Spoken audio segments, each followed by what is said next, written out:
今天来无极这边看一下 CU250。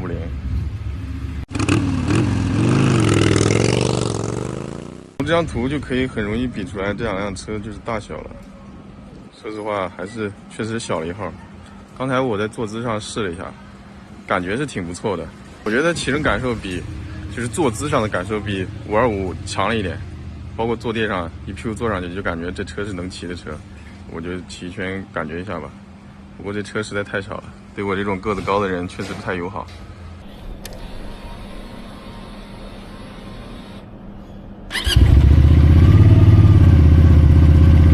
这仪表比那种通用原型的表感觉好看多了。能不能看到？我今天没打算过来的，是同学喊着过来我才过来骑一下。吸血我都不舍得骑车的，因为我那个 T2是前后踩的嘛。不废话，直接骑吧。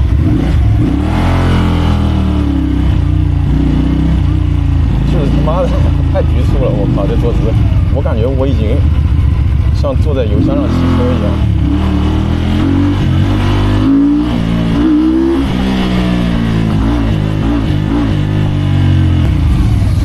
转速拍摄很快，但是没有劲儿。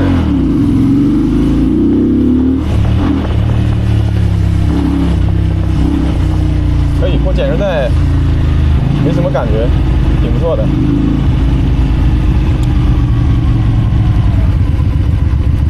看一下灵活性。转弯半径一小很多，确实是运动巡航嘛。但是你说这发动机如果造一个，不说跟 T2 300一样那么丑的吧，就是说跟516那种轴距的车多好啊！这发动机真的，我靠，完全没有震动，兄弟们。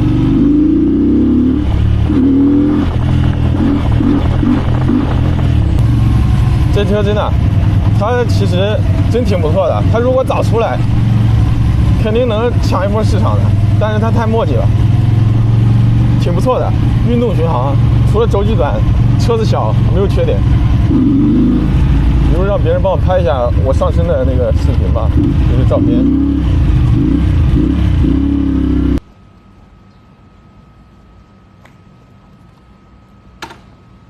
觉得局促吗？有点小。还可以，如果能稍微人再往后坐一点还可以。往后坐不了了。对，是的，是的，感觉你那个后面已经卡住了。对，后面卡住了，但是就感觉有点像坐在油箱上。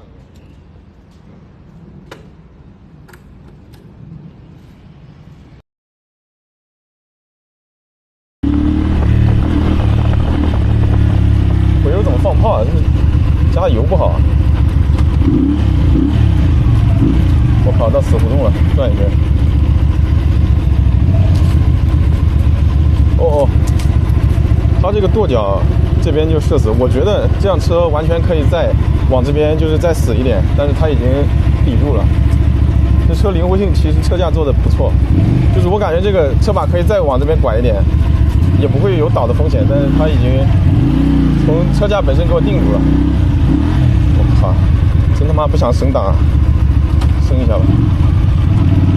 我就试到2档了，兄弟们，我就不想勾了，因为还是那句话，新鞋嘛，我就是这么矫情。挺不错的。我拿我的身家性命保证，这他妈比 CU 或者那个辉驰250操控性好了1倍不止吧。那辆车拐弯会强把，特别是那个拿破仑系列，只能使7直线，这辆车你可以去稍微有点运动感，就是他妈太小了。你看我的跟车把，不过也正常，因为毕竟身材中等的是占大多数的吧。他妈的就没有，就能不能用这个发动机出个那个大一点的巡航车呢？或者出一个复古的街车，前轮19寸的攀爬也行。行了，这边感觉就这些了。说实话，排气有点吵，不过吵，有人觉得排气声音大是好事，有人觉得坏事，无所谓吧。给大家听下声音。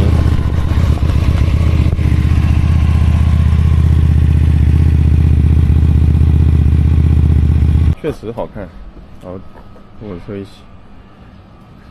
就比 T2300小了1号吧。如果你觉得骑 T2300都觉得局促的话，那这辆车肯定更小一点。而且它后轮 T2 前后都是16寸的，它后轮好像15寸的，看一下啊，我记得是15寸的，后轮是15寸的，前16后15的，它就姿态上就更会低矮一点了吧。但凡这个前轮拖曳机做的长一点，然后车架做的稍微大1号，可能会更协调。然后我自己认为啊，不过这辆车适合什么？就是新手，真的，他妈的，果然现在卖车都是卖给新手的，像我们这种个子高的或者骑得久的就不配买车。反正这辆车新手应该挺喜欢的，没有震动。我刚才1档我拉到红了，没有震动。然后可想而知，高速上应该就是高转速区域的高档位应该也有一个特别宽的甜点位，所以说平常骑起来应该是无所谓的。就是兄弟们，就是震动这方面是确实没问题，就他妈出太晚了，被狙击了是吧？车是辆好车，就是他妈太小了。除了外观上那个后翘的屁股之外，其他基本上就没有槽点了，都挺好看的。